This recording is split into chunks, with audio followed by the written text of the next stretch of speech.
Hey, everybody. Eating is a universal human experience. We all need to eat right in order to survive, to thrive, to stay alive.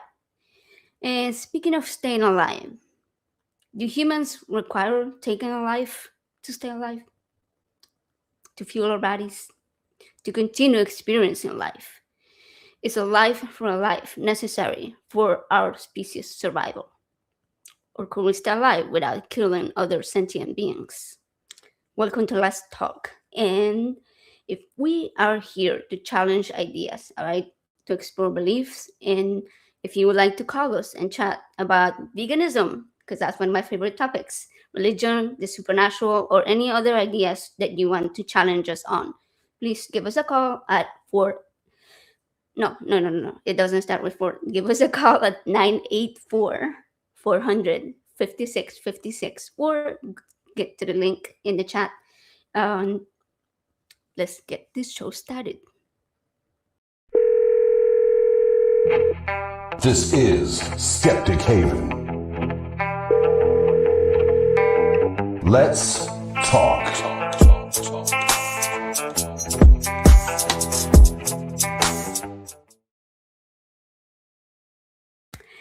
Hey there, Jim.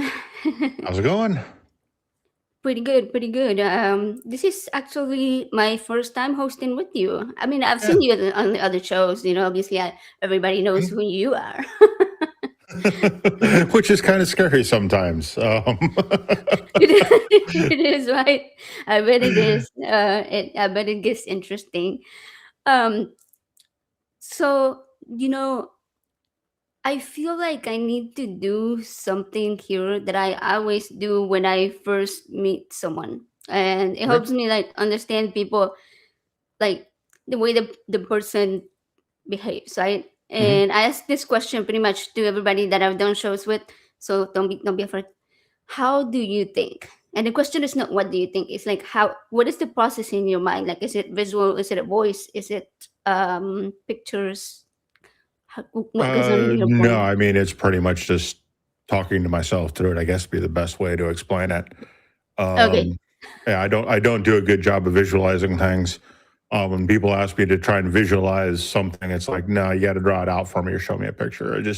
It's not the way that I think. So, yeah, and I think it's mostly because growing up, I did more reading than watching TV.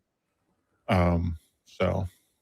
Oh, that's interesting. I hadn't thought about that, because I feel like the way we like what we are exposed to, right, and the way our senses work is what shapes the way that we think. I used to be a very visual thinker. Like, I didn't really have a voice, but I'm originally deaf, right? Now I use a cochlear implant, and I got it about 6 years ago or so. And after I got that, and I guess I began to hear or experience the world in a hearing version, in a voice version. My thinking completely changed to a voice. And I was just like, it won't shut up. But I have such a hard time visualizing things now, which I didn't before. I've talked with a number of people who are bilingual, and I'm not. And they said they actually, when they switch languages, the language in their head changes. So they're thinking in the language in which they're speaking. And I always thought that was kind of an interesting way, about how language shapes how we think. And as a software engineer, that even applies to programming languages. So it's still English, but there are different ways to express the same thing. And the programming languages you use shape how you think about solving problems.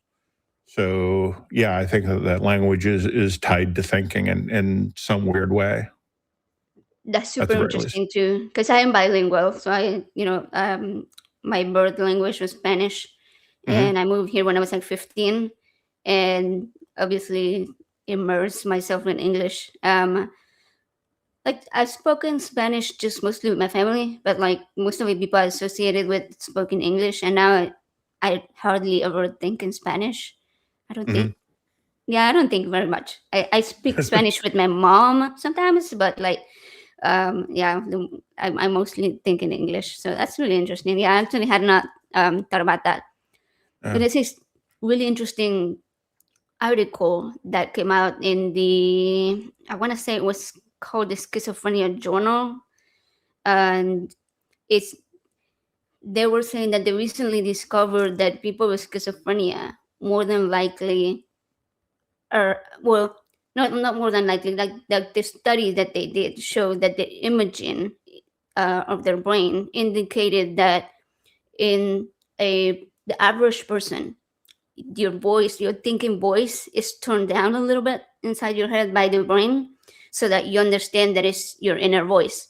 And in people with schizophrenia who hear voices, only the ones that hear voices, that mechanism doesn't work properly. So the voice is not being turned down, and so the brain interprets that voice as if it was coming from outside.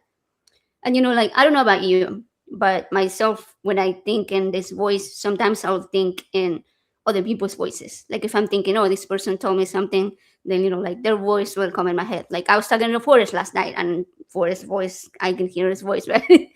and so I'm like, yeah, he was like, "Fuck you, AJ," at one point. And I'm like, okay, that's in my head right now. Anyway, uh, but so like, it appears that the different voices that they're hearing could be their own voice or other people's voices that is not being turned down by the brain, and so their brain interprets that as being coming from the outside, and they don't understand that it's their own voice, and they think it's somebody speaking to them. So that's, I don't know.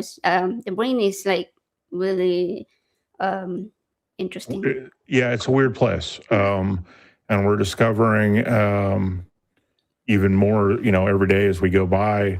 I think it's interesting that some of the neuroscientists are actually able to read very simple thoughts up to 3 seconds before it hits your consciousness, which brings up that whole question of, can someone actually control their thoughts to any degree if a large part of what we're about to think happens before it hits our conscious brain, our conscious mind? Which then goes to that same thing about, the voice in your head. Does it turn it down? How does it interpret it? Yeah. Yeah, that's a pretty good question. Yeah. It really makes you think, the way that our brains are wired, for, yeah, like it was, okay. So I'm trying to gather the thoughts, because you were talking about like how your thought comes before your conscious mind. I think there was a similar thing where they were saying that people make a choice, and I think an action, and like the thought was something like several seconds before that, it was already a thought before the person even does the action. So yeah, it's super. I love talking about brains. I could talk about brains all day long. But yeah. But anyways, let me remind people, if anybody in the chat wants to call us and talk about brains, talk about veganism, talk about scuba diving, we talk about anything you want to talk about, just come to, you can click on the link in the description, or I believe in the live chat it might be tagged at the bar, or you can call the number 984-400-5656, and we'll take calls from atheists, from theists, from literally anybody that wants to call. And let's move on a little bit, because we are pretty close to Christmas time right now. We're about a week away from Christmas. Oh yeah, just the 14th. All right. Ooh, okay. That freaked me out a little bit, because I thought I had a little bit longer. Yeah. I'm like, man, it's only a week. In terms of getting ready for Christmas, Christmas is tomorrow. Not a week away. It is tomorrow. I know. Yeah. Run. So, but like, so I'm excited for Christmas, right? But it can be the holidays, like as a whole, not just Christmas specifically. Like the holiday season can be tricky for a lot of people. I will say, especially in our community, atheists, right? Because a lot of us have been cut off or kind of looked down on by family who are believers, simply for being atheists, right? And or sometimes we have to cut people off because they become too harsh, or cross boundaries that we don't want crossed. Have Yeah. you experienced that in your life? No.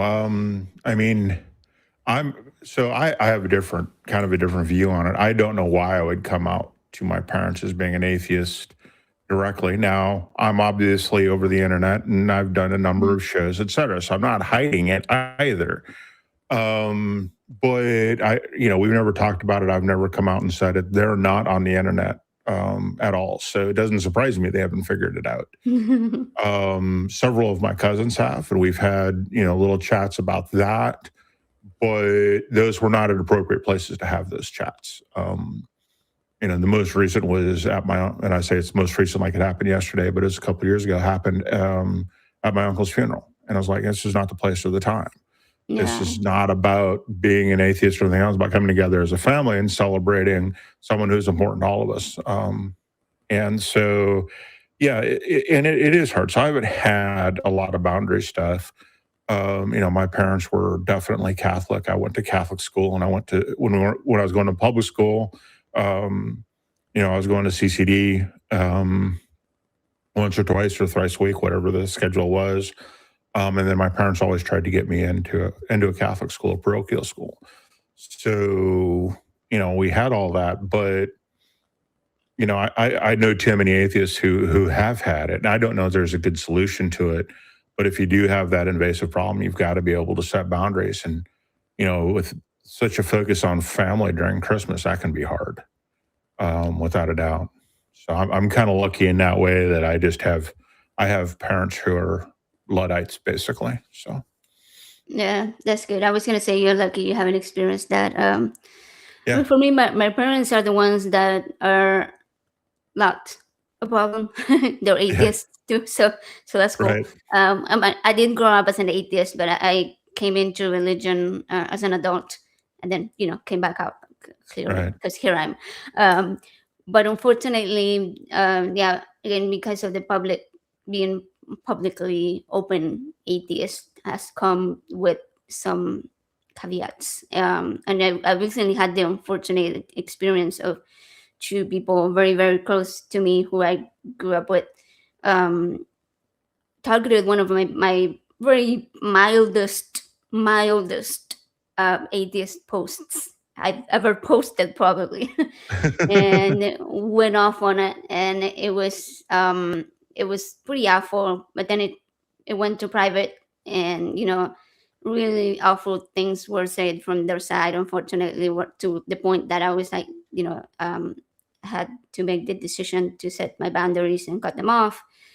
And um yeah, it was pretty harsh, and I think what hurts the most is like when you're so close to someone and they do such a thing, and you try to explain your side of things, and they refuse to acknowledge that they made a mistake or even apologize. And so that's what hurts the most, I think, because for me it doesn't really matter how much you screw up, like as long as you own it and you apologize and you right. take the steps, like I can back that up. I can be okay with that. Like basically take responsibility, right? Like value honesty highly. Yeah. And Well, yeah, so it helps remember we're not rational creatures by any stretch of the imagination, right? There's studies that show that if you damage the emotional centers of the brain, you also damage our ability to be rational. The two things are deeply tied together, and so we are not going to be rational. We're pattern seeking, and we're going to react on those bases. So, it's not that we're bad people; we're just folk, and in many cases, we're all alike. Doesn't matter what side of the atheist or theist coin you're on. And I think people forget to keep in mind what the goal is. If the goal of the theist is to change our minds, then they need to understand our position. They can't just start preaching at us, or we're just going to shut them down, with either verbally, directly, and or just by tuning them out until they're done talking, make some appropriate noise, and then go on with the conversation. But That's something we as atheists need to do too. Is what is the objective here? If you're trying to keep the family together, then maybe you tolerate more than you want to. But if but if it gets to a point where you're not questioning whether or not you can stay sane, well, now your goal changes. You need to do what you can to protect yourself and not Yeah, have to go through that trauma. So, that's true. And I think, and also for some people, don't really respect if you're like, hey, look, I don't want to talk about religion or mhm, politics, right? Family members, for example. And I have an example in my family, just someone completely different. And this person, constantly trying to trigger conversations with me about religion and trans issues. It's someone that's kind of transphobic, and I try to mhm, have the conversations respectfully, and it never turned out that way. So I was like, hey, look, we need to, if we're gonna be at family gatherings together, then let's not do that. Let's just keep it to superficial topics that we can all right, talk about, like respectfully. And this person just continued and continued and continued. So you're like, okay, you asked him again, hey, let's not do this, and then they keep doing. So it's like when this person constantly violates that boundary, then you have to at some point be like, okay, that's it. So yeah, yeah, kind of had to like um cut. I cut contact online, and I'll still see them in person, um, but only in like group family settings, so that there can be other people there that can chime in and be like, "Hey guys, let's talk about the weather," or something right. like that. And it's unfortunate that people can't talk about politics and religion in respectful ways, because I think that's one of the problems that we have right now is where we see politics and religion coming up in so many negative ways from people who have been ostracized because they don't feel like nobody can talk to them correctly or talk to them with empathy about those views, and so they've never had pushback, and you create uh, these echo chambers rather than getting these ideas exposed to the light, so to speak. And yeah, it's not on everybody to do that. So you got to make your own decision on where it is. But I think it's something else to keep in mind is if you want to talk about those things, do it with empathy, and learn how to do it correctly. And a lot of people on the political right and a lot of the Christian nationalists and even just regular Christians don't know how to do that, which is unfortunate. I think that comes down to us and just not wanting to talk about it because those are good ways to have good arguments. But we should learn That's true. how to argue with empathy. Yeah, that's very true. I think I was most of my life I was a very I'm sorry, reactive person. Like somebody will Hmm. say something trigger, and I will just like immediately go on the fight. And I think it's helped me a lot, so much, to watch shows like with yourself and all of the atheist community that are very critical thinkers who have been doing this for a very long time. And the one that's been super helpful, obviously, Anthony Magnabosco's Hmm. epistemology, right? Like how to engage with Great people. epistemology, I've, yeah. yeah, I've come such a long way in how to be able to engage in respectful conversations, but unfortunately it doesn't work if the other person doesn't engage in the same way and with honesty and uh, oh no, did my computer go off? What's No, happening? you're here. Oh, sorry, my bad. That's okay. For some reason my screen went black and I was like, Uh oh. whoa. Sorry about that. And another thing that's helped me a lot, to not react but to respond instead, was Steve Gickedy's Humanism from the Heart book. I'm Oh, not I sure haven't if read you're that. familiar with. Okay, No, I haven't. It's going on my list. it's such a good book. I mean, he goes through like different situations in his life. Kind of each chapter has like a little sort of short life story with a lesson on how to Hmm. deal with specific situations in a humanist way, right? Like he's dealing with empathy, um, with humanity, with caring for people's feelings, but also understanding like where they're coming from, because a lot of people Right. have a lot of past trauma, um, Hmm. childhood definitely shapes the way our behavior is when we become adults, right?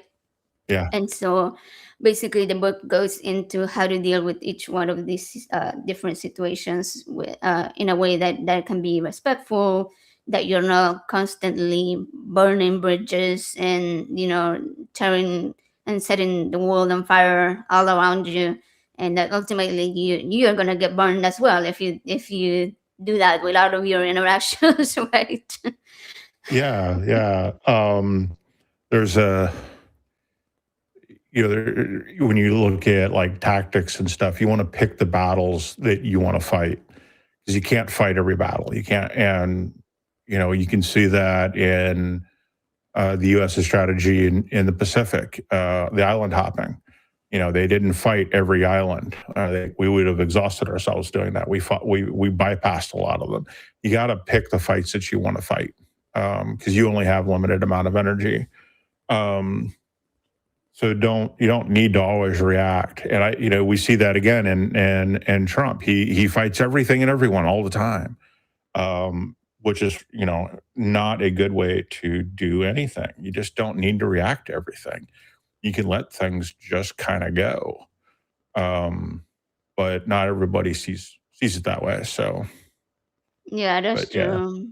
One thing I've learned with like online interactions that helps me a lot now is like if I see a triggering comment or message, private message or whatever, I will take a deep breath and I'll stop myself from replying to it right away, because that's something I would do before. I would just like answer it immediately.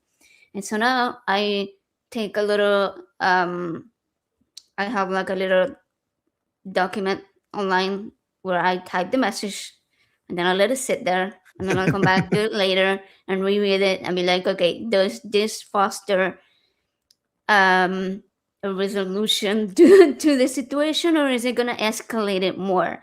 And so if I feel like it's gonna escalate things more, then I'll change the wording a little bit, and then take my time in replying to things, because like it if there are important things and it's to people that matter to me, then I don't want to like completely destroy my relationships, because words matter, and once you say the words, you can take them back, you can apologize, but it's always going to leave a little bit of a sting. So, and you don't want to do that with people that you really care about.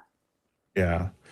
There's a really, really good book called Never Split the Difference, written by, I think his last name is Voss.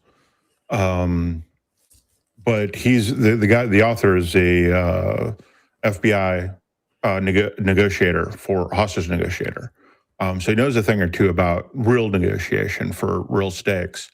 And one of the things he says to do to bring things down, and this is easier for guys than it is for people with deeper voices than it is for people with higher pitched voices, but to de-escalate the situation is to drop the tone of your voice to what he calls the late night DJ voice, and to slow your speech down. And it's hard sometimes to do. It's something that I am still practicing, but I find that it does tend to de-escalate, is to slow down, deepen the voice, and take it in and breathe and do it slower rather than escalate when someone else escalates. That, It mm. confuses the hell out of them sometimes, but again, that is usually a good strategy. No, but that But does make a lot of sense, because if you are, I tend to speak fast, and some people have commented that on my YouTube channel Mhm. comments, and so I try to make an effort, but sometimes when I get really into a topic, I may speak a little fast. But I do Mhm. notice if I'm speaking a lot slower, I tend to have a calmer voice, and so I think Mhm. that's probably why. Because if you're speaking fast, you're a little too excited, and it can also come off if you're angry, if you're frustrated. Not even angry. If you're Right. frustrated and you're speaking faster, then you're going to escalate things a lot more. So okay, I like that. The Right. late night DJ voice. That's a good one. Yeah. Okay. Yeah, and Chris Voss is the author. And yeah, Across but culture. I've never split the difference. But yeah, it was a really good book if you really want to learn something about negotiating tactics. Okay, Um, I do. and then you go apply them to other people and you realize just how bad at negotiating they really, really are. Um, so, but it's and that also ties in with a lot of what, like we talked about, Magnabusco and street epistemology does. Asking questions, understanding the other person's position well enough to be able to speak to it, and sometimes just by doing that, you can change a mind, just by asking the right questions and lead them with those questions down the way. It's also called the Socratic method. But I think Yeah, Socrates is a little more blunt than what street epistemology does. true. And I think both things work. You got to find your own rhythm, but just being empathetic is a good way. And if someone else is not being empathetic or refuses to do it, then that's someone that should probably start raising some red flags and start being moved over into the cut them off category. Because if they're not willing to listen, they're not willing to show you empathy, then you're probably wasting time with them as well. Yeah. Somebody in the chat said called it the bedtime voice.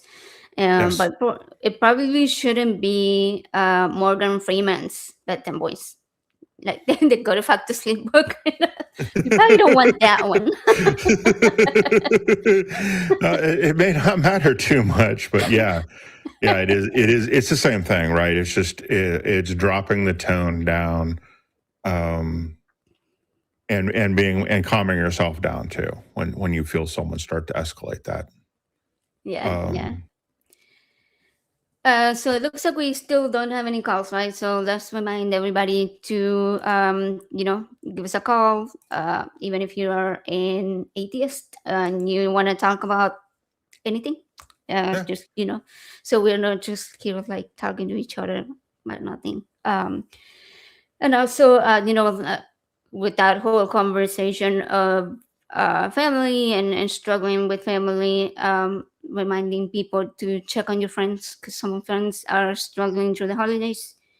And speaking of friends, after that whole debacle with my sister, my family, my sisters that I've Mhm.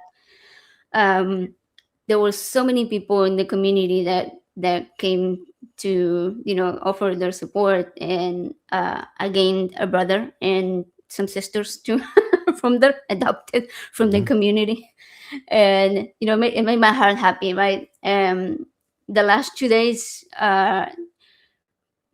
people have made me laugh so much, and I really needed that, right? Like Friday I was hanging out with this adopted brother Eli, Mhm. um, godless engineer, and Chad Harris was on there too, and it was on Dr. Ben's little gaming stream that he does on Friday nights, and we were playing this writing game, and it was the funniest thing I've ever done in months. We were laughing so much that I was in tears laughing. And yesterday, I was hanging out on Neil's. Those little shows that he does, the after party, and Forrest Valkai was on it, Mhm. and so we were chatting, and he did something super funny. I made a short of it, and I'll share it on my channel Yeah. later. But like you've made your way into Forrest's heart when he'll be like, well, fuck you, AJ, and you just laugh your ass off. Right? That's how you made it into his heart. Yeah. Um, Yeah. so like yeah, despite the setbacks with my family, I think we're gonna be okay. Well, sometimes the family you choose is better than the family you weren't able to choose, for any variety of reasons. So yeah. Yeah, I think the chosen families are probably the ones you end up becoming the closest to. Speaking of holidays, do you have any holiday plans? Christmas, what you gonna do? My girlfriend and I to spend it together. I don't know what the plans are. I'll have to ask her. Um, so I don't do much with Christmas anymore. Do you It at used least to have be, like a special meal or something? nah. No. Oh no. Uh, my mom years ago when I was living in Phoenix, gave me a little Christmas tree. She says, "I'm giving you this little Christmas tree, and I don't want it left up for all year." And yeah, it was up. It was up for for at least 3 years, constantly. I had to dust cobwebs off of it. And that was the only thing that I did for Christmas. Now, my Oh, girlfriend has gone all out. We have a well decorated house for Christmas, but that's all on her and what she wants, because that's the way she wants to celebrate. And I'm just like, it's another day. So, yeah. Okay, that makes sense. Yeah, we used to have like big family gatherings and stuff, but over the years it's become smaller and smaller, and mostly it's just my husband and our kid and I. I think this mhm. year we might go to his mom's house probably. But I'm mostly there for the food. I love the food. I love food. Okay, Yeah, yeah. I did a lot of cooking. We had a Christmas party on last night, and I did a lot of cooking for that, and that's fun. Because I enjoy cooking. So, Oh, you cook? What's your mhm. favorite thing to cook? uh, probably Italian. I'm working on my pizza game. Um, I Like, also do some do you really make really the good dough? Pardon. Do you make the dough yourself? The pizza Yeah, dough? Nice. yeah. Trying to do all of that. I've been having trouble keeping yeast alive. I buy it in the jar, and I always forget to put it back in the refrigerator after I use it, which of course kills the yeast. So sometimes that's fun. But yeah, did most of the baking, and then did some meatballs. Everyone liked those. Um, so that was fun. Yeah, it's fun to get in there and mess around. It's just uses a different part of my brain, so that's nice too. That's cool. Yeah, because cooking is like one of my favorite things to do. It's something that has always calmed me down, and I guess because Hmm. it's distracting, right? Because you have to like focus on the ingredients and the cooking, and there's just so much going on that your brain doesn't have the time to be thinking about your troubles and stresses. So I really enjoy doing that, and we started a couple years ago, sort of a tradition. My parents live in Switzerland, and so when we Hmm. visited them last time, a couple years ago, we brought back a fondue pot and also Hmm. something called raclette. Have you ever heard about that? A raclette? No, I haven't. So it's basically a. I think the majority of them are made of like some type of stone. The one we got was granite, so Hmm. it's a flat top, and then at the bottom it has like a heat element, so it Mm. heats up the stone, and you cook a bunch of stuff on it. Mostly in Switzerland they put like meats and Hmm. vegetables and stuff. I don't eat a lot of I didn't eat a lot of meat for the last few years, and then now I'm trying to like go mostly vegan for health reasons. Hmm. So like I put vegetables and mushrooms and all kinds of stuff. Hmm. And then at the bottom you're supposed to put cheese. So you put it in like this little tray, and then you put it under the rock under the stone, and you cook your meats and vegetables on the top, and you cook your cheese at the bottom, and then on the side you have potatoes, and you put the cheese on the potatoes, and the whole thing is just amazing. Mm. Um, Yeah, so we might do that this year. I don't know. We'll see. If we go to his mom, it might be something different. Maybe like taco night or something like that. yeah, yeah. But the fondue pot is really interesting. There's a really good restaurant called, I think it's the Melting Pot, that does fondue. And so it's not just cheese, but they also do broths and stuff that you cook the meats in and stuff. So there's a lot you can do with that, um, as well as dipping everything in cheese, which there's never anything wrong with dipping things into molten cheese. So, but Yeah. Yeah, yeah. we actually have both of those. We have the big cheese pot, and then we have it's like a little Mhm. smaller one when you put the broth and you put the meat on it and stuff. Yeah, so they were pretty cool. We really enjoy doing that. I don't know. It's kind of like it's also like a good way to bond with the family, and you just like spend time eating and Mhm. doing all the fun stuff. Oh, and chocolate fondue. Oh man, chocolate Oh, fondue. That's yeah. good too. Nothing Yeah. wrong with dipping things in molten chocolate either. So, Right. Nothing at all. yeah.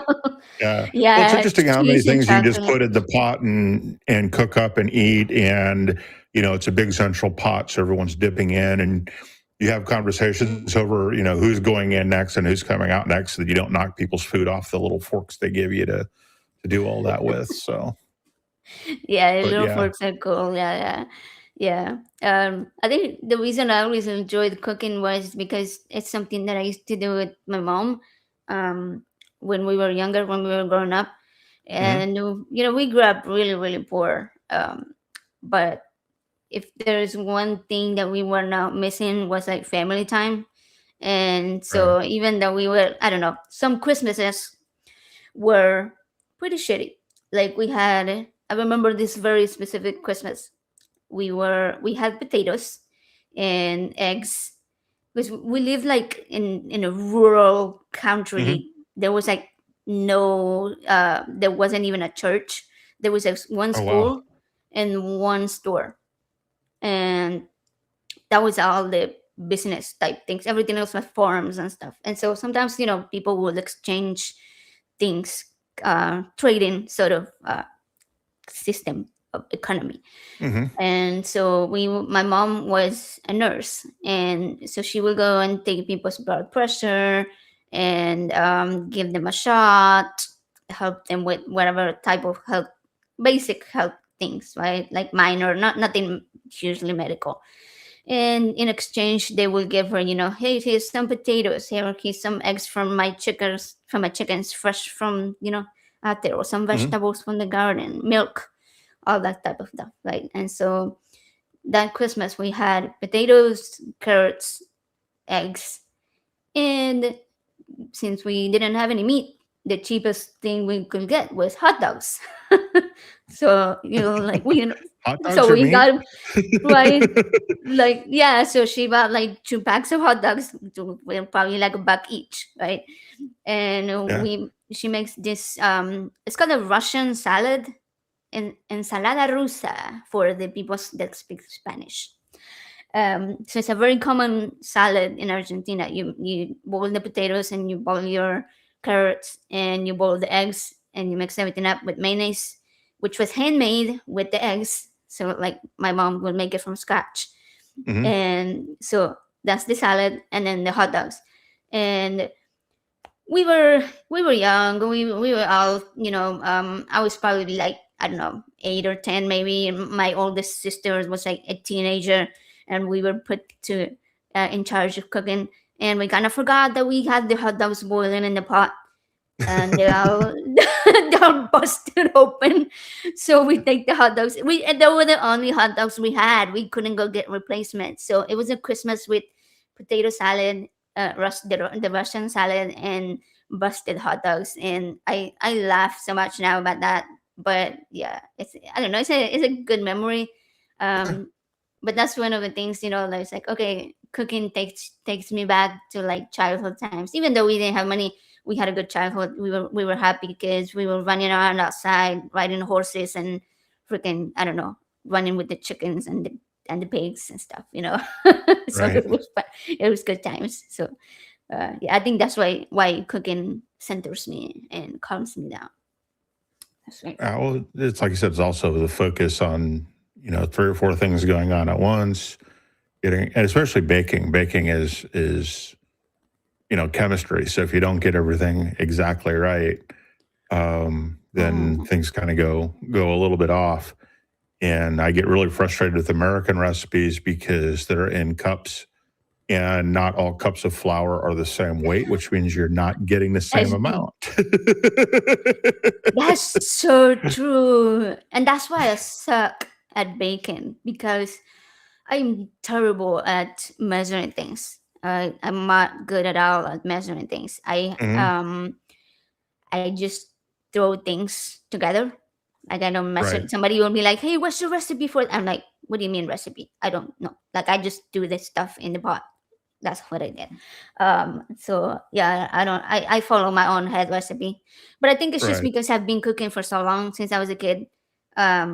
Despite my looks, I am 40, so I've been cooking for a long time. And so yeah, but I really enjoy it. But I don't do measuring things, and that's why every time I bake, it Yeah, it you've got doesn't to measure it. hardly ever turn very well.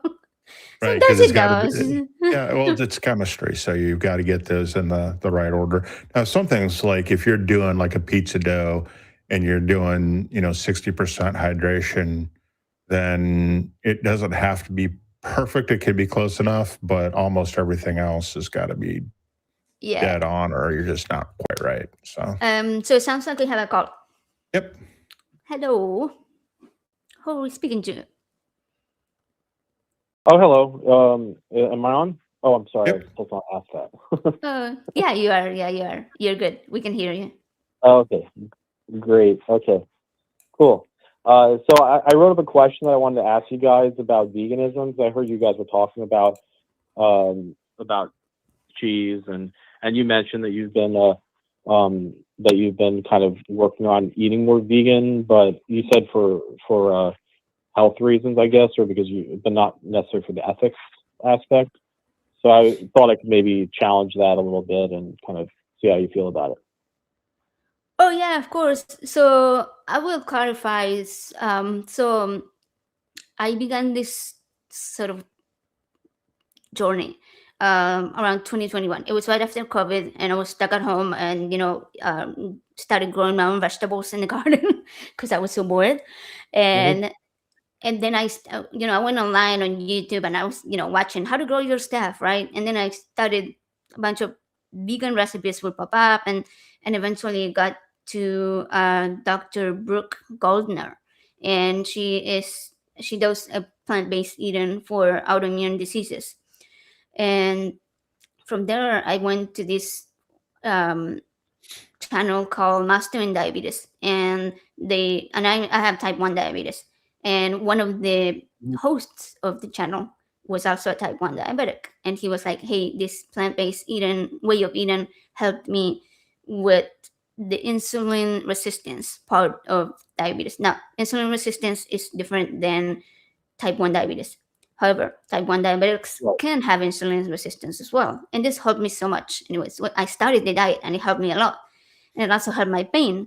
And so I was like, holy shit, because I've been on pain medication, very, very strong opiates and muscle relaxers and ketamine, and had surgeries and nerve blocks for like 15 years. And the thing that helped me was the vegan diet, the plant-based diets, and I was mind blown. And so throughout that journey, that was around the same time that I began to go back to atheism, and I started watching people like Objectively Dan, who speak about having become a vegan after becoming an atheist. And so Yeah, I think I've spoken what before. was oh yeah, he's cool. So I think it was like last year, I met Dan in person, and we sat there for like an hour talking about veganism. And so I was talking from my perspective of the plant-based helping my health, and he was talking from the animal rights perspective. And I wasn't vegan at the time. I was just plant-based, which is very different than vegan. And so he's kind of Mhm. been my inspiration to get on the side of more the veganism from the ethical standpoint. And I've had a couple conversations with people where I'm the one that's advocating for the ethical part. So you probably won't be able to challenge me a whole lot, but maybe Jim. Well, I Um, actually, while I was waiting, I kind of wrote up a kind of a question that I could maybe ask Jim, and just kind of see how he answers it. If that's okay, Jim. yeah, sure. Okay, so what I wrote up is this, because usually people justify the difference in treatment between, like people will exploit animals for their meat and other products, but not humans, and they usually justify it either because animals are not humans, they're different species, or because animals are not as smart as humans. So the question I wrote up was, if you wouldn't exploit a super smart cow with the intelligence of an average human, you assume you wouldn't, like a talking cow or like an animal like Rocket Raccoon in that movie, or a mentally disabled human with the intelligence of an average cow, then can you justify eating cows, drinking milk, and consuming other animal products that exploit animals? That was a Yeah, because you're question. talking about sentient versus non-sentient beings. There is a difference between eating sentient beings and non-sentient beings. So if you It's in the right? science and in science fiction novels, they call it uplifting an animal. If you're to uplift Right. a cow to have human intelligence, that changes the equation because now you have a cow with human intelligence, and if it reproduces, you may have a whole species of cow. That would be very different than a cow that was not uplifted. So it is the sentience question that comes into it for me, and that's about it. Okay, yeah. So, like, and I usually use the word sapient to differentiate between an animal that's conscious, but not necessarily able to talk or morally reason. But I think what you're calling uplifted is what I would call sapient, and I guess you're No, calling them I'm sentient. saying they're Uh, uplifted but to they're uplifted to being self-aware and being what we would call sentient. Um, yeah, I think that's just semantics. I would I generally use the word sapient to describe that state, as opposed to sentient. I would kind of describe as any being that has a conscious subjective experience, whether they're not they're uplifted or capable of having reasoning and stuff like that. But it's such a semantic distinction. So what you're calling sentient, I generally call sapient. But anyway, so fine. So you're saying you would not exploit the super smart cow with the intelligence of an average human, and I assume you would say that. And I assume you're also not okay with exploiting a mentally disabled human with the intelligence of an average cow, correct? right, and I would go the same route if you had an uplifted cow species that were a human sentient, then a member of that cow species that was also mentally deficient would also be problematic. Okay, can I say something? Because Okay, so yeah, yeah, I think that definitions are important, and I'm reading this off the dictionary just so it's not my definition. So the word sentient comes from the Latin sentient feeling. It describes things that are alive, able to feel, perceive, show awareness and responsiveness. Having senses makes something sentient, Mhm. or able to smell, communicate, touch, see, and hear. And I will say that based on that definition, I will include animals in that Right. particularly. And I'm specifically saying that in the sense of at a human level of understanding, reasoning, et cetera, equivalent to human. Um, so yeah, right, and one yeah. of my favorite That's science why fiction it's books deals sapient. with this, and in a lot of different ways. But yeah, go ahead. Yeah, no, that's the reason why. Yeah, that I was making a differentiation between sentience, as it was just described, and then sapience, which is like Homo sapiens. That's like wise or be able to reason. But I mean that's all right. We know what we're talking about.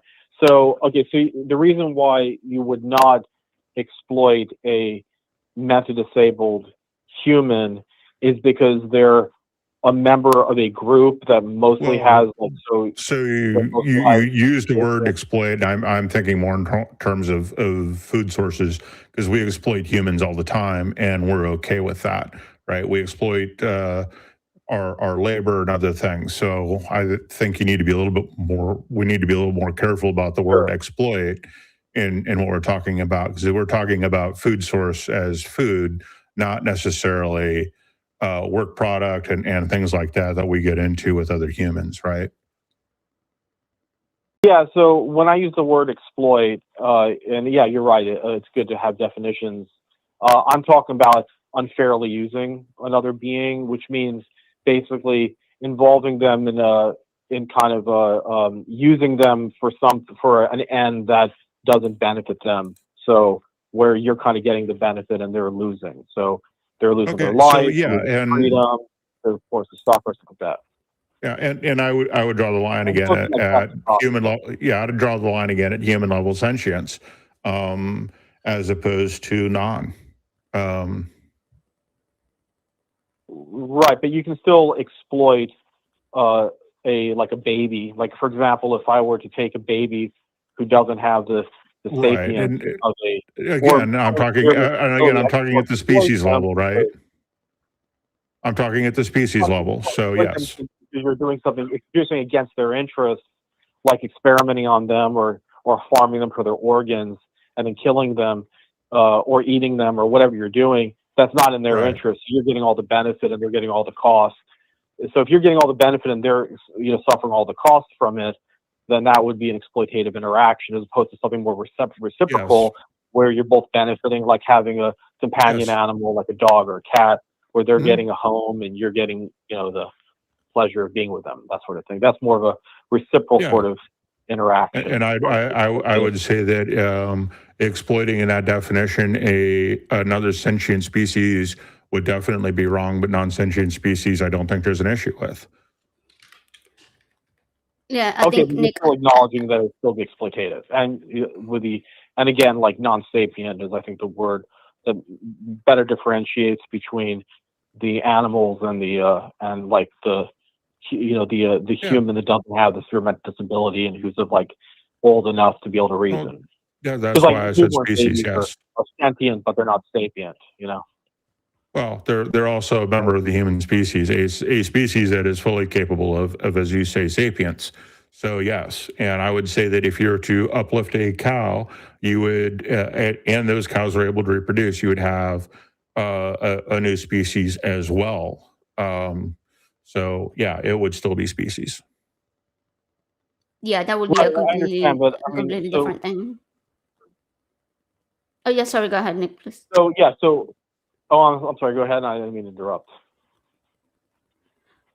No, I was saying that I think I understand what you are. Yeah, no, there's a little bit of a delay. Sorry about that. Sorry about this speaking over. No, I think I understand what you're trying to say, because we were just establishing that sentience would be.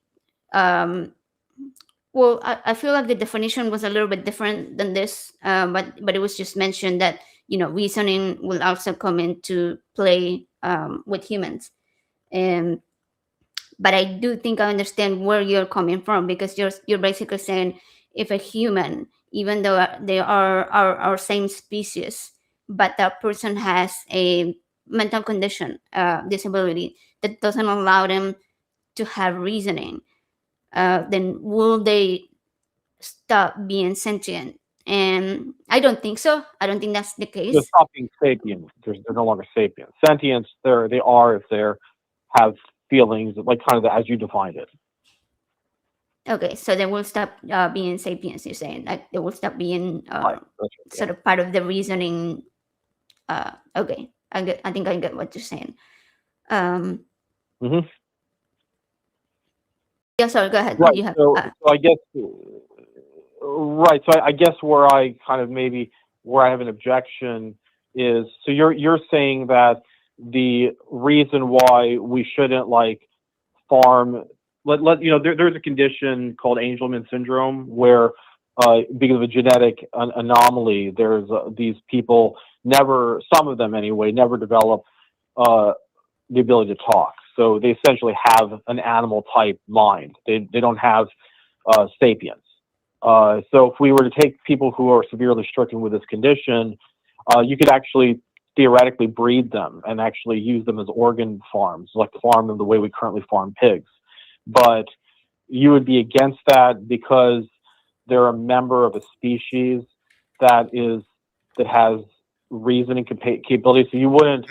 It just seems to me to be kind of like the reason why you shouldn't, mistreat someone is because of their capacity to experience states of consciousness that make life worth living, like love and joy. And the reason why we shouldn't exploit these severely mentally disabled people is because they have these capacities, and we should respect them on those grounds, and not because they happen to be part of a group that you're grouping them in with, whether it be species or what other characteristics. No, my only condition is species, not. Yeah, I'm not so much. I don't consider the state of the individual member of a species, but the species as a whole, and how we should treat the species as a whole. But individuals are the individuals that can be exploited and harmed and suffer. I mean, we're each individual. So these individuals. But when I start applying ethics, when I start applying ethics it's at the species level to the individual. It's not starting at the individual and working up. It's going the other. It's a top down, not a bottom up consideration. Okay, so let's go back to the super smart cow species. So we have the super smart cow species, and let's say there are some normal cows that are maybe mentally disabled, super smart cows. Okay, they're super smart cows, and some are mentally disabled, so they have the experience of like what we currently have normal cows. You would respect them because they happen to be part of a species with these super smart cows. Yes. So now we're not going to exploit these mentally The disabled super smart, cows, the super right? smart cow But species, yes, you'd not exploit, but the regular cows, there's no ethical consideration for that. Again, it's at the species now, level, or we could even talk what about will happen- AI, right? It would be the same thing for a sentient AI versus what we have now, which are currently non-sentient AIs. So what would happen if like there was some sort of we had like kind of a mental hospital for all these mentally disabled super smart cows, and we're taking care of them the way we currently take care of people with the Angelman syndrome, and then due to some sort of virus, all the super smart cows in the world, they all died, and all we had left were these mentally disabled super smart cow. Would we suddenly turn this mental you haven't changed the factors into like a farm and like start exploiting them again? Your thought experiment has not changed in anything, right? You still have a species of cow that is capable of being fully sentient, even though they have a defect that individuals are not. So you haven't really, with your thought experiment, changed anything in the equation at all. Well, no, because they're no longer a member of the species that has. Yeah, they're still a member of the species. They're still a member of the species. Mental condition doesn't affect whether or not you're part of a species, right? It's DNA. So Yeah, like I would say that you haven't changed the fact you're a member of a sentient species yet. Yeah, I think that not just humans, but all species take care of their that are own capable species. of human They make levels. sure, yeah.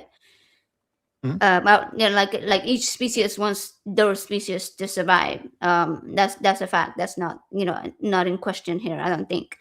I'm kind of in the part of my journey towards veganism where I do understand quite a bit of why the moral stance of vegans is what it is, and the ethics involved in the exploitation of animals. And I know that we don't want to use the word exploitation. I can't really think of any other word right now, so I'm going to use that one. And I can see that for me it's like it doesn't really matter what's that. Commodification also works, I think, in the same way to commodify. Okay, gotcha. Yeah. So I think that for me personally, I'm at the point where I don't think it really matters whether someone has the capacity to reason or not, and like any species, right? That shouldn't be what qualifies them as having the right to life, and for others to take that life. I think it's more so like, hey, can they feel pain? Can they feel emotions, or can they okay, not this reproduction wouldn't be because Well, when you non-sentient talk things about are yeah. feeling pain, we kind of have to then define pain, because plants will react to being cut or having parts of themselves destroyed. Now, they don't have a nervous system, but they do have a reaction to that. So how are we? I mean, we can get into these definitions all we want as to whether or not a living thing reacts to stimuli. Well, Living things react to stimuli. Amoebas react to stimuli. So I don't think that reacting to pain is necessarily the same. How do you want to define that pain, right? How do you want to define pain? Because usually pain indicates there's a problem with the organism, right? Or the organism is about to get into some sort of trouble. It's an alert mechanism. So yeah.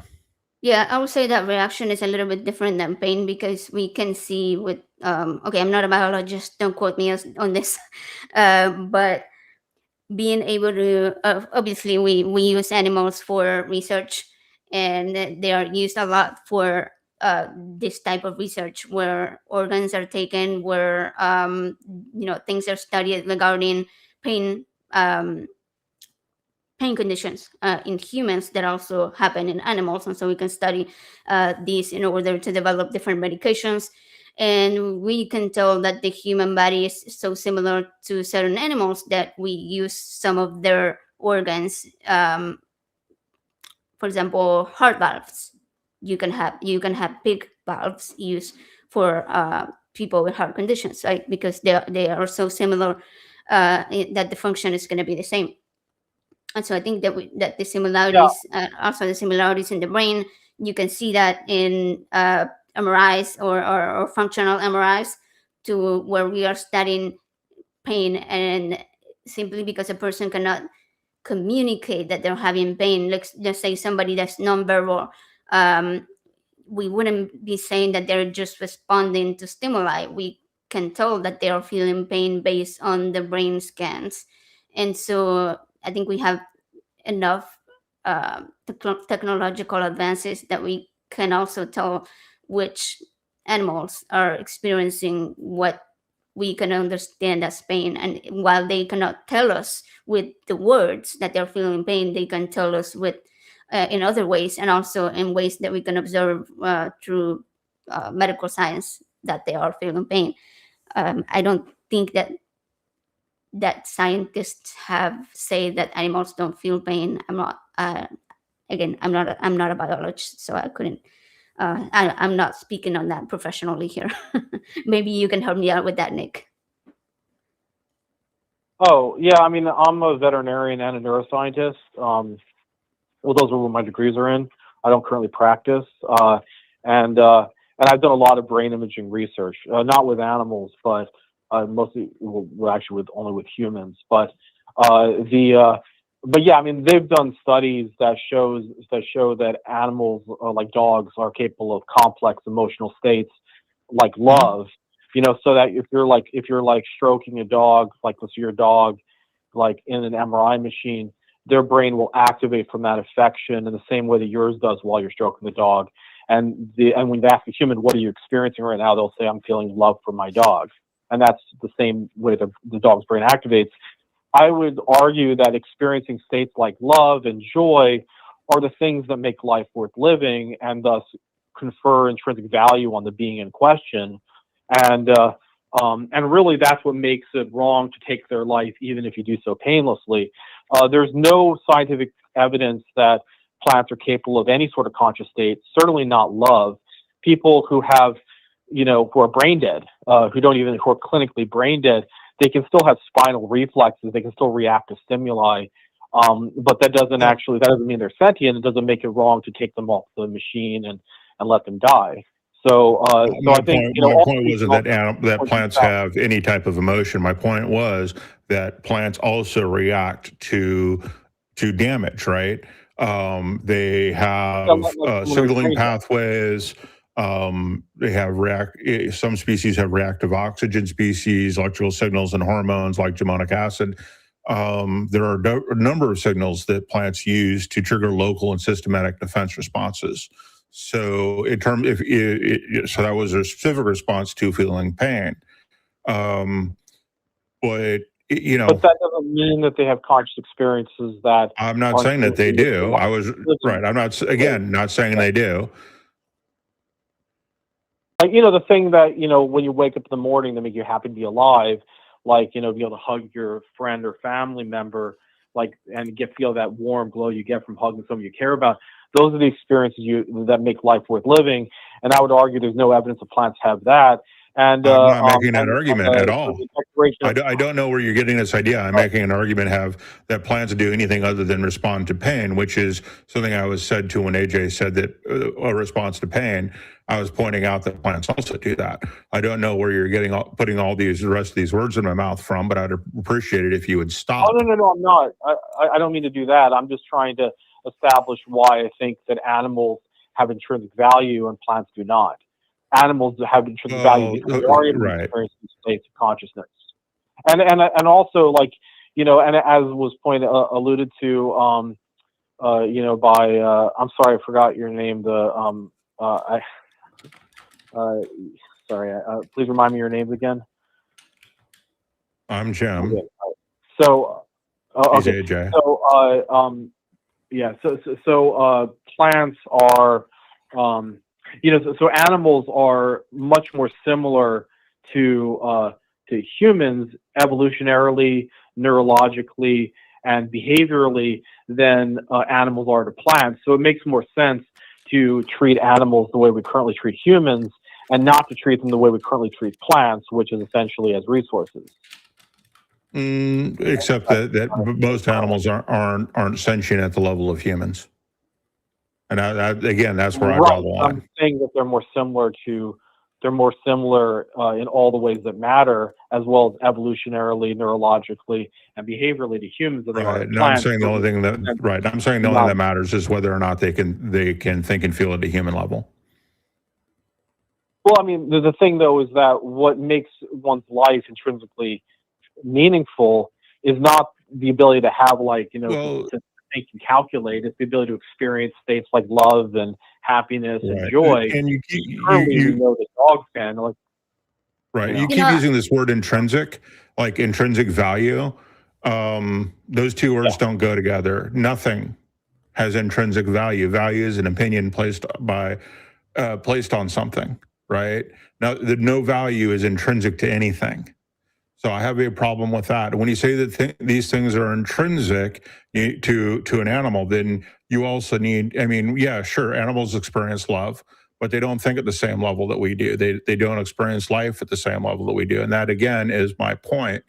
Whether it's intrinsic or not is irrelevant. But if you're going to use words like intrinsic value, you need to realize that intrinsic value is an oxymoron. It doesn't make any sense to use those two words together, because value is not intrinsic to anything. Well, it's to differentiate it from extrinsic value, which is like the use you get out of something. So plants have extrinsic value, but they don't have any intrinsic value. Whereas, nothing has intrinsic value. Well, I mean, things have extrinsic value. Well, everything is extrinsic value, because value is an opinion of worth that you place on something. Value is always an opinion. Yeah, because I think even extrinsic value, then that means they also can have intrinsic. If they plants that have intrinsic value have objective states, but for example, if you were to go out, because the problem that you're running into, is that value is always an opinion. Yeah, no, I agree with that. I think value is in the eyes of the person putting it out there, right? Like, we can outvalue different things. But my question was going to be that we need to figure out whether is pain really the best way to determine whether a life is worth being allowed to continue living, right? Because I don't think it's a good measurement, because if something was only able to feel pain, then to be the best thing you could do is kill them as soon as possible. That's the reason why when someone is feeling incredible pain, they want to die. They want to be euthanized. That's why we euthanize dogs and cats that we love, because if they're in horrible pain, we euthanize them. I know that as a veterinarian, but so feeling pain is not a reason to not kill a being, but the ability to feel joy and other forms of pleasure, that's a reason why you shouldn't take someone's life, because then you're denying them all those future joyful experiences. And what right do we have to deprive anyone of that, whether they're able to reason or not? Because it's the ability to reason that makes us human and different. And yes, I am very specious, by the way, but I'm also recognize that other species can be sentient and have the same level of consciousness that we as humans do, and that most animals don't have that, regardless of whether or not they actually feel joy in other things. So these are the things you're just not going to convince me of that are any different. So do you think it's okay to farm, dogs and cats for meat? I personally am kind of grossed out by it, but I know there are societies that do, and I'm okay with that, yes. So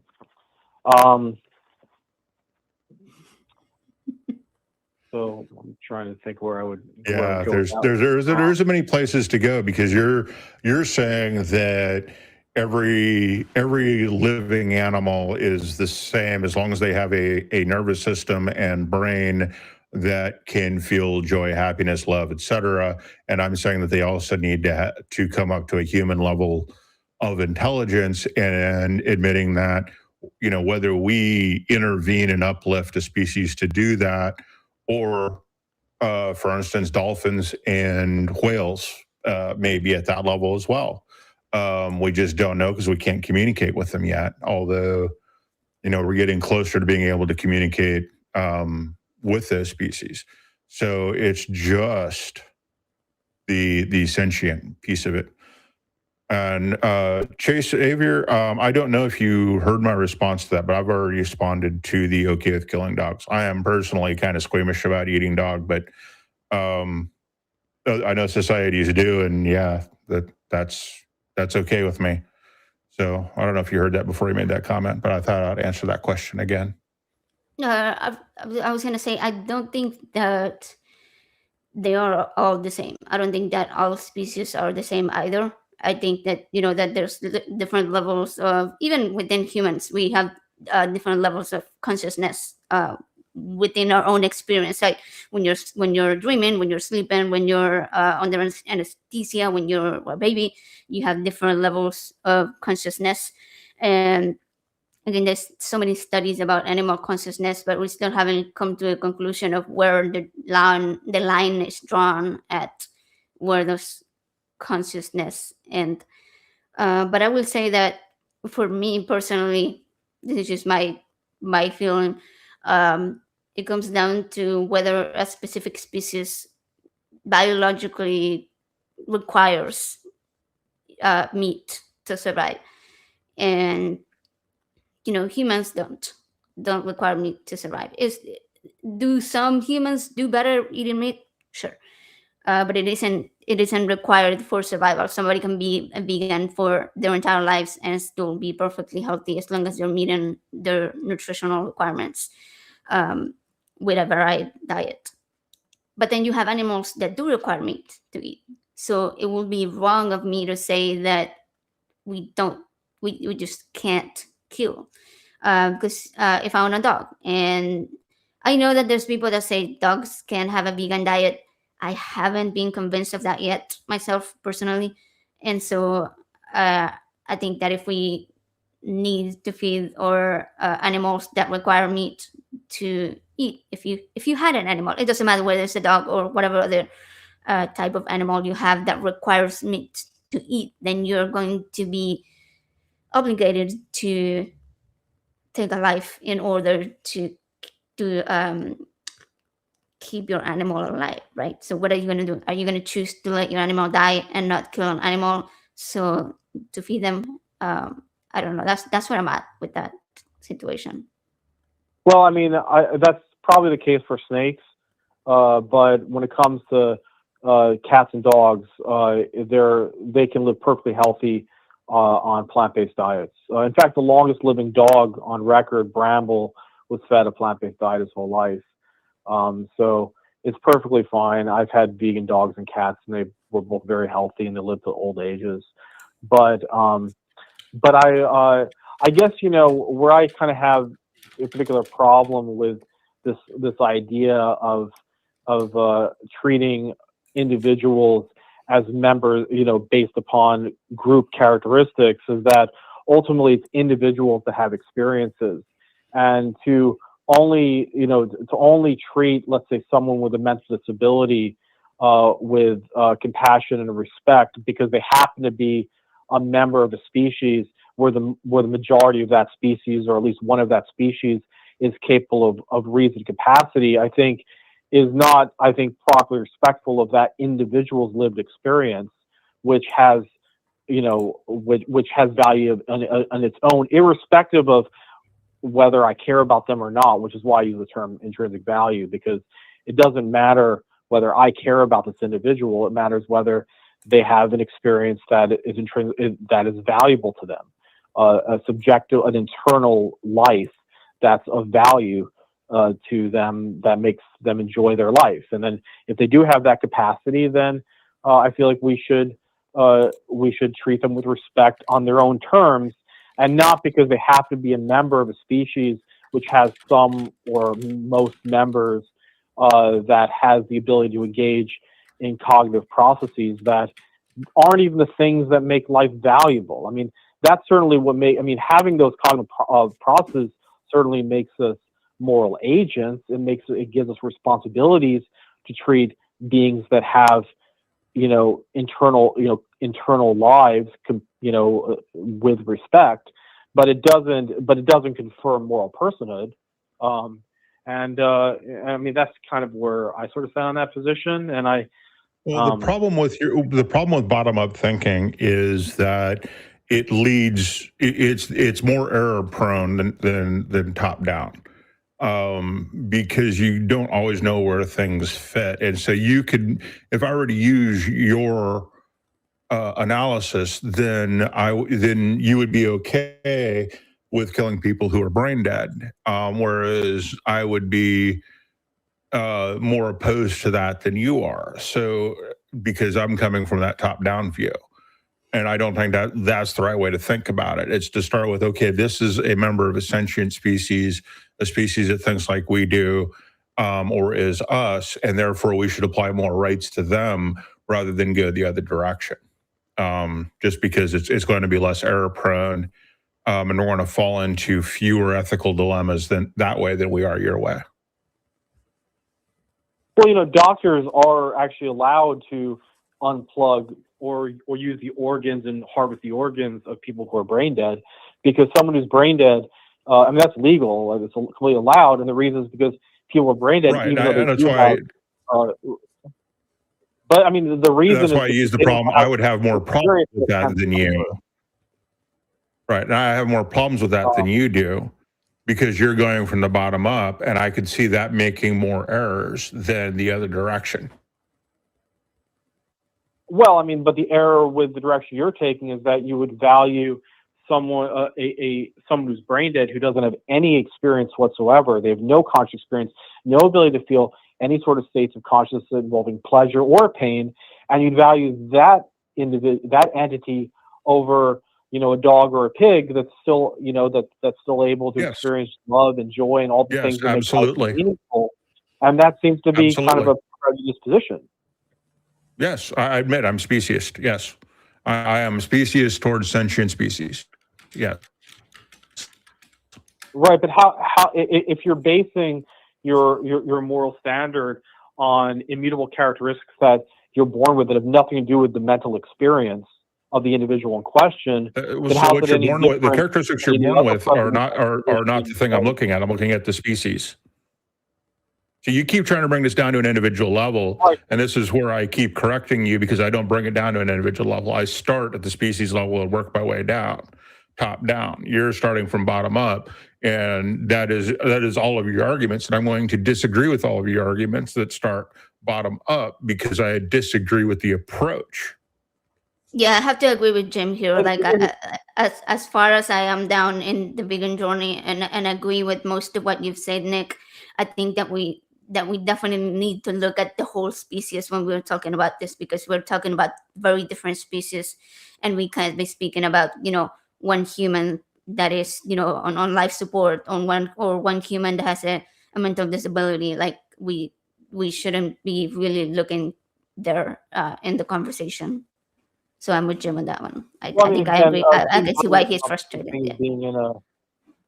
So being brain dead is not the same thing as being in a coma or being in a persistent vegetative state. When someone is brain dead, they have lost all cortical ability. You're still coming from a bottom up, right? Yes. So would you mind responding to my objection to your bottom up approach, and leave the specific individual examples you're using out of it, and just explain why a bottom up approach works better than a top down? Well, because the bottom up approach doesn't fall into prejudicial traps where you're valuing an individual, or you're valuing individuals who are the ones who can experience things based upon characteristics that are immutable and they were born with. That's kind of the problem with every sort of prejudice and discrimination throughout history. It's that we treated some individuals, kindly or justly or fairly, and other individuals not, simply because of they were a member of a group that they were a member of a group. And whether you're doing that based upon But race, groups aren't species, species, right?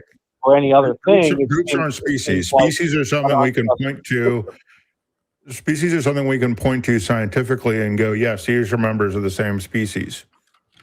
So it's not the same thing as arbitrary human groups. Well, but we can think of a hypothetical where we were, we found in the middle of the Pacific Ocean an island of hominids that maybe Neanderthals that are not actually human, that can't agree with humans. I've already stated that I'm open to dolphins and whales being included in that sentient level of species. I'm okay with that. Mm-hmm. Whether they're hominids or not have nothing to do with it. I'm okay with going, all of a sudden we have an AI that is in fact as sentient as we are. I don't think we have that yet, although we've got some that mimic it, but I don't think they're sentient quite yet. They're non-sentient AIs. And so I would just draw that distinction. I've also drawn the distinction between taking a species that is not currently human levels of intelligence or sapience and uplifting them to that position by changing their genetics, et cetera.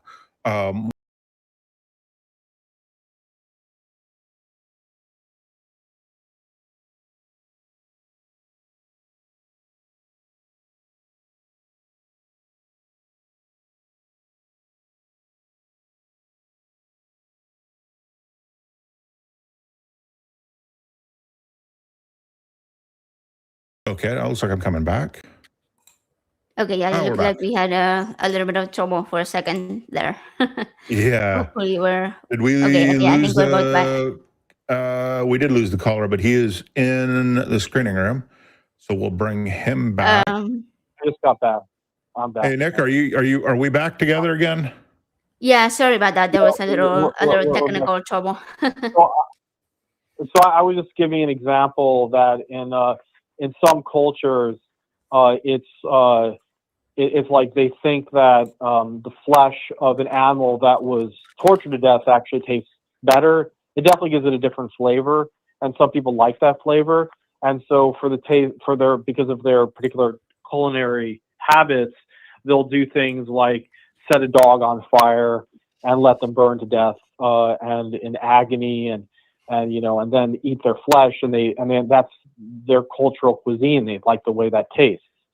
So is it justified to take a dog and torture them to death because it changes the flavor of their meat in a way that you happen to like?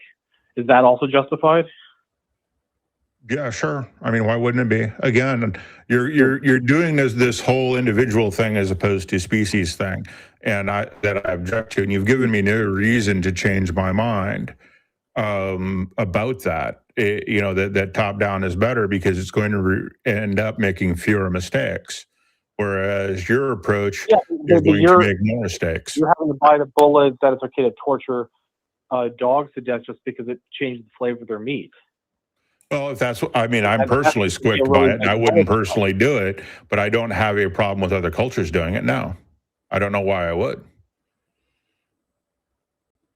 So what if somebody just got enjoyment just beating dogs? The problem that you have with people taking enjoyment so the problem that we have with people doing that is that we have plenty of evidence as this first stage of that also happening to humans. And so that is problematic, right? Because it's a stepping stone to far worse behavior.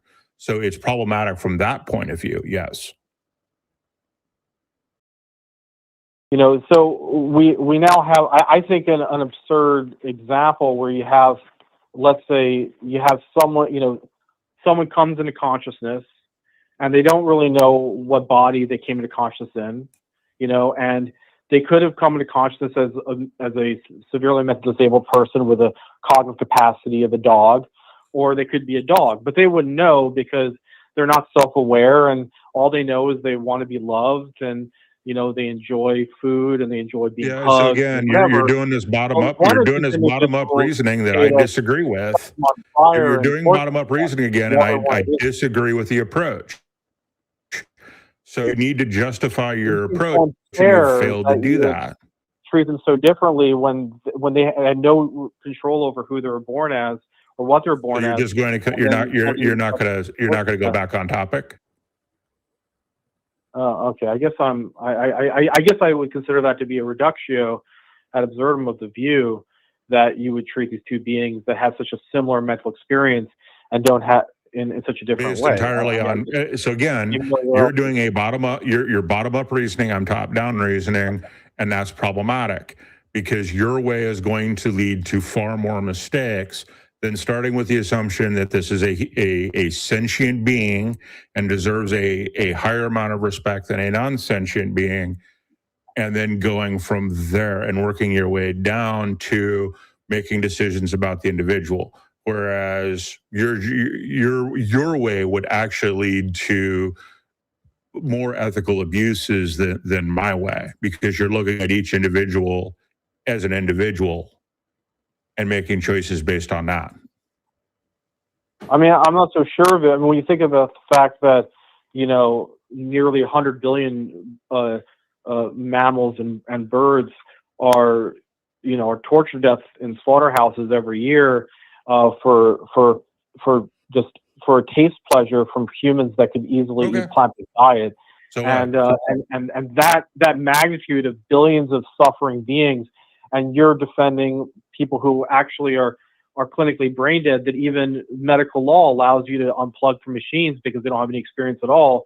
It seems to me like you're trading this concern about like that one might be too compassionate. I have concerns about them. I'm not trading anything. I'm saying that a human who happens to be brain dead turning off their machines is ethically questionable at best, but may be necessary for other reasons. But no, I think that is ethically questionable. Yes, even though it's okay legally, I disagree with that, and I disagree with that because they're still sentient. I appreciate the. I mean, I think you definitely gave me a chance to really lay out my view. So I definitely think you gave me a fair shake on the conversation. I suppose, I guess it's up to people who've listened to decide which view they find, more. More compelling, and which one they might find more cruel. As someone who practices Buddhist meditation, it's taught that, that eating meat or violating the interests of sentient beings extinguishes our capacity for compassion, because in behaving violent to others, I would agree that the humans who kill other humans have less respect for human life than those who don't. But I would not say the same thing about, say, killing a cow. So. Yeah, I mean, but like in at least in Buddhism, there really isn't a differentiation. It's just like if someone has subjective experience, they're a sentient being, then they should be treated with love. If they seek love, then they deserve to be given love. And if they're denied love and it says they're beaten to death because it happens to make their flesh taste better, that is going to that's going to reverberate back into one's own subconscious mind and lead to a loss of. And I've already admitted, and I've already said that those who torture animals for fun often end up. That's just the first step to treating humans the same way. And that's why that behavior is problematic. It's not the act of beating the dog. It is the fact that is usually the first step to doing the same thing to humans. So, yeah, we have evidence. Why would that be? Why do you think there is that link? Because the experience of causing pain to another being, whether it's human or non-human, is intrinsically unwholesome, whether or not human or non-human. That's the reason why there's a link there. In fact, doing that, yes, because they want something more. They want someone who actually understands pain at the human level, and so that's why it's the first step into humans. It's not the actual act. That's why that act is problematic. But it does not follow that killing animals for food is bad. It just doesn't follow. Well, but does However, I mean, they have found that people who kill for a living in slaughterhouses tend to have a perpetration-induced traumatic stress disorder, which is a form of PTSD, and they're more likely in those communities to find, people who beat their wives and their children and their companion animals because they've been killing cows and pigs. Cops also have a higher incidence. Cops also have a higher incidence of domestic violence as well. So, okay, yes, there are those professions in which people have higher incidences of domestic violence. Okay. Okay. All right. Well, yeah, I guess. All right. Well, yeah, I guess at the moment I don't really have any. I appreciate you giving me so much time to talk to you. It was a really interesting conversation. Absolutely. Yeah, no, Nick, I really enjoyed the conversation. I think you made a lot of good points. I agree with Jim on the top down, bottom up situation, but I think your reasoning is in the right place. As far as like, I don't know. I think you and I, as people that are going toward veganism, I kind of agree with you on that. Animals shouldn't be tortured or exploited and such. But I encourage you to call again next time I'm on, or I'll be happy to have the conversation again. Thanks, guys. And I think it's important, Yeah, even if we disagree. It was great having you to kind of help me with my position. And Jim, I appreciate you giving me the time to really flesh out my thoughts with you. And let me leave you with one thought, just from my own profession of software engineering. Bottom-up design always ends up in bad design. Top-down design always ends up with a better design. Now, bottom-up implementation versus top-down implementation is a whole different conversation. But in terms of design, bottom-up design almost always leads to bad design, which is where I get my objection to to your bottom-up approach, is from my software engineering background and trying to design systems. I appreciate that, Jim. I just feel like, bottom-up design is better for grounding a moral system, because top-down, if you're already kind of have your conclusion and then you're trying to justify the conclusion. Well, no, top-down's not. I'm not starting with the conclusion, right? I'm starting with the species and working my way down to the individual for my ethics decisions. So I'm designing my ethical system from the top, starting at the species level and working my way down to the individual. You are starting at the bottom with the individual and of any species and working your way up and designing your ethical system based on that. But are you sure that you're not starting with, human? I want to have, I've been brought up, with the belief that humans should be kept in this kind of this exalted category. So let me design a value system where humans are all protected, because that's what my intuition has led me to from my upbringing, and no non-humans are protected. That's why. You forget. I'm including non-humans in my definitions and in my reasoning. Right. I am including humans in that because I am admitting that if we suddenly discover that dolphins and whales, and I think those are the two closest species at the moment, approach or are at human levels of intelligence and interacting with the world, then we would have to include them. If we found a species out in the universe, if we ever get that far, we would have to evaluate it based on that too. I'm also admitting that there are sentient AIs we're going to have to be dealing with in some definition of the near future. I don't think it's in the next 10 years, but maybe in the next 100. Could be faster. Anyway, that those would also be included. So I am including other non-human species. And if you were to show me that dogs have that same level, I would include them too. So I'm not just being speciesist in terms of human only. I'm admitting that there are non-human species out there that could reach our levels of intelligence, and they may even be on this planet. I mean, Jim, I appreciate that, but those, like giving rights to dolphins and whales and dogs in this very theoretical uplift context, and maybe aliens and future AI robots doesn't impinge upon the current thing, your current comforts of wanting to be able to consume products from current cows and pigs and chickens. So again, like you have this sort of this area where you want to like be able to exploit these individuals. So Right, because I'm looking, because I'm designing my ethics system starts with sentience and works my way to the individual. You're starting with the individual and working your way up. Yeah, I think what Tim is trying to say, like, it's like you can't, even within different species, if you start, let's just not think about humans for a second. Let's talk about I don't know, turtles.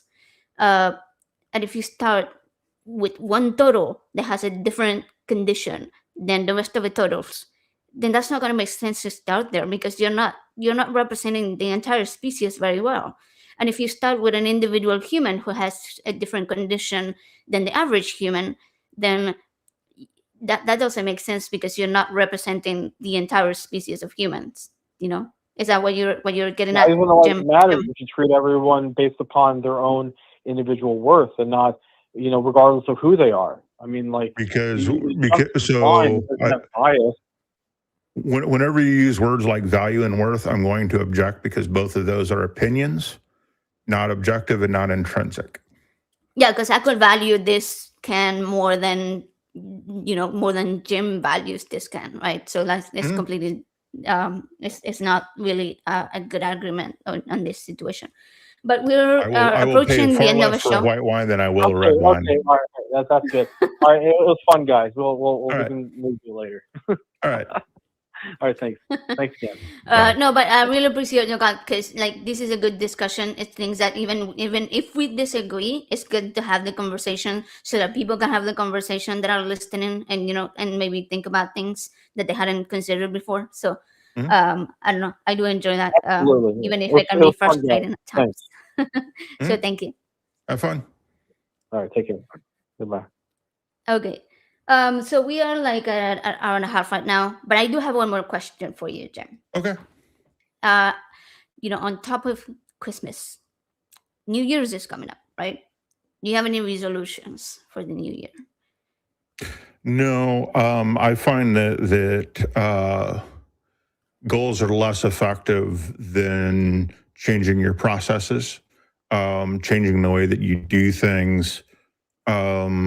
So that you can, you start with an idea of, hey, I want to achieve this, but then you have got to make the changes to do that, and then make those changes. And making large changes is always harder than making small changes. So if you're like, if I got serious about losing weight, I would start with walk to one end of my street and back to the house every day. That's all I want to do. And then slowly increasing that over time, just changing those small processes is far more effective than setting a goal, because we get distracted easily. Even those of us without ADD, I think, get distracted easily. And those of us with ADD, oh look, squirrel. Sorry. And I do have ADD for anybody who's going to start jumping on me for making fun of folks with ADD. I do have it, so. Yeah, same ADHD over here, so I know all about it. But You've got the hyperactivity component? You have the hyperactivity component of ADD? I think it would be ADD for me as well. Yeah, we're working in the process of getting it diagnosed. But my kids is ADD, so my kids is ADD, so I'm pretty sure. And you or your husband are, yeah. You or your husband are probably, yeah. Right, yeah. I think both. I'm pretty sure it's both. But it's like a whole family situation over here. But yeah, no, I like that approach, because I don't know if you're familiar with Skeptical Scott. And I recently had a conversation with him, and he's like, I'm gonna tell you the one word challenge. He's like, I stopped doing New Year's resolutions because, like, you say, oh, I'm gonna go to the gym, and then you don't end up doing it. Yeah, I'm gonna eat better, and you don't end up doing it. So he's like, the one word challenge is you pick one word that you that you want to represent the whole year. And it can be something like, I don't know, change or Mhm. growth or self-care, right? Those are pretty, like self-care will be a good one. So okay, I'm gonna ask people in the chat to put their words in the chat. What is one word that you want to represent your whole year? And I'm gonna ask you, Jim, if you had to pick one word for the next year, what would it be? If you have one. Okay, I'll give you mine while you think if you want. But Yeah, I don't know that I have so many varied interests anymore. Um, I don't know. I would have to spend a long time thinking about just one word because I have so many diverse interests that I want to work on. So yeah. oh my gosh, I feel that so much. Though, like the ADD brain is just like all over. Like you have so many projects and like having computer tabs open, right? Like you have a ton of them, and you can never finish up any of them. You start all of them, but you never finish one of them. Well, So one of the things that I've been working on is a knowledge management system, and I use a note taking system called Obsidian. I tried Notion for a while, but it doesn't work for me as well as Obsidian. Just because of the way Obsidian allows you to link notes and then to process those notes. But I've found that one of the things that really helps me is doing the notes and then linking those notes to as many other notes as possible. Really, kind of helps with realizing what the connections are and why certain activities and certain things really focus me more than others, so that I can indulge the ADD without letting it take over. So I run my ADD rather than my ADD run me. That's interesting. really helpful. Yeah. That's cool. You know, I noticed that so many people in the community have ADD, ADHD, or autistic or neurodivergent folks. That's pretty cool. But anyway, so for me, I picked the word wanderlust because before COVID, we used to travel so much, and I really miss that. So I'm Hmm. hoping to bring that back. I will travel more if we had better finances, but but I'm Right. at least I'm hopeful. I don't know. At least even like I don't know, go hiking or take more walks, or even if it's like Day trips local. are great things. Being able to throw a dart at a map and say, "Hey, let's go drive here." And AI is pretty good for that too. Being able to say, "Hey, can you find me 50 things that are interesting within 20 miles of me or 30 miles of me?" Or just Googling things like that can be a lot of fun. It's one of the reasons why I got a Jeep was because now I can travel even more places. Yeah. And if I take the top completely off, I can experience them in ways that you can't in a regular vehicle. Just taking the top and the doors off. But yeah, Yeah, I that's love cool. travel. Yeah, my parents live in Switzerland. I haven't been since before COVID. I think last time we went was like 2018 or so. But they offered to pay for us to go visit them next year because they miss us so much, right? And I'm Hmm. like, I can't go because I don't have the money. And she's like, I'll pay for you to come. So I'm like, you know what? Yes, thank you. I'll take Absolutely, it. I would love to travel Let's up go. there. It's Yeah. so beautiful. Yeah, we went twice. One of the times we went through Italy and like took one of the fast trains all the way from Mhm. Switzerland to Italy. It was freaking amazing. Like the views are, it's like you're watching like it looks like a Mhm. movie out there, and you're like, no, I'm actually here. So that's Yep. really cool. Um, Also, somebody's asking what canton is Ticino. Ticino in the south, very close to Italy. Yeah. So yeah, so we might visit Italy while we're there because it's like probably like an hour drive or something from where they're at. So that should be fun. Italian food in Italy. Yeah, and the Italian wines. I'm a fiend for a good Barolo or Barrera. Super Tuscans are just, mm, yeah. Okay, so we are running up to the second hour over here, and I need to read the Patreons, thank the Patreons, and thank the other subscribers. So this is coming up on the screen at the bottom, and so I'm gonna stand reading the Patreons: Paul Cammish, Karen Butcher, Logan Fisher, Amanda McLeod, Rion, D. Murphy, Dan D., Michael Wiseman, Sunny Cheryl, Phil Calderone, and those are all our Patreons. Um, Interesting. Sadie says that most celiac folks can eat gluten in Europe because the protein is different. I have celiac. I have eaten in Europe, but I did not eat the gluten because I did not know that. So next time I go, I'm gonna try it. Yeah, my understanding is that Should even be Italian fun. restaurants understand the English word celiac, even though it's different in Italian, and they know what that means, and will then feed you They do. a Yeah, non-gluten. Is my yeah. understanding. Everything I ate there was amazing. Like the pasta was like homemade, but it was like everything was gluten free.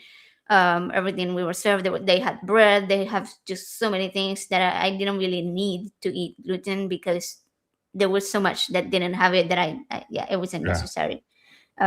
Yeah, but yeah, I'll take my preventive medications that I take when I get accidental gluten, which I do not do on purpose. No, thank you.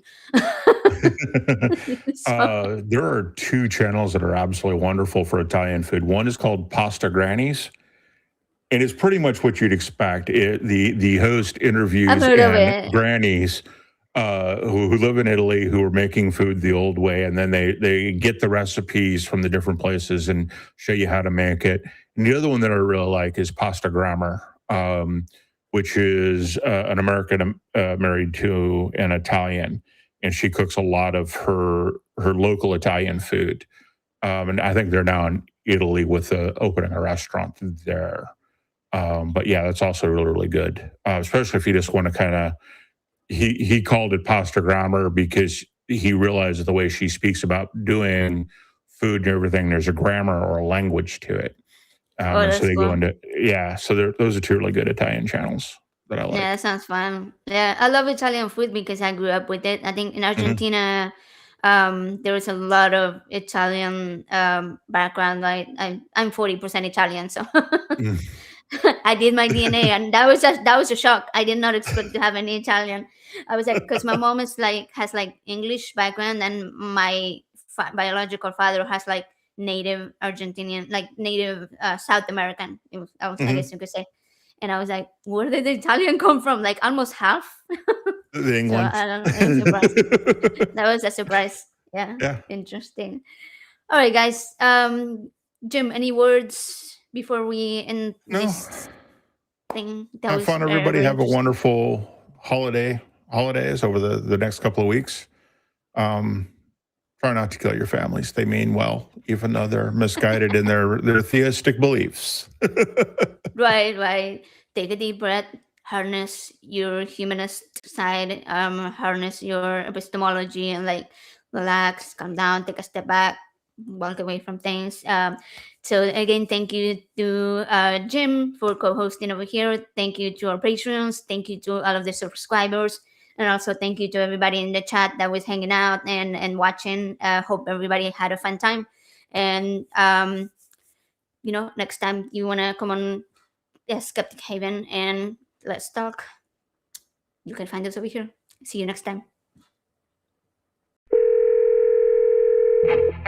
This is Skeptic Haven.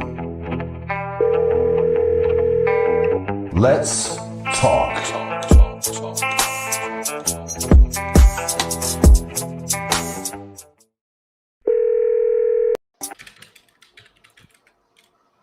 I can't figure out what. Let's see. That'll work. Great show, guys.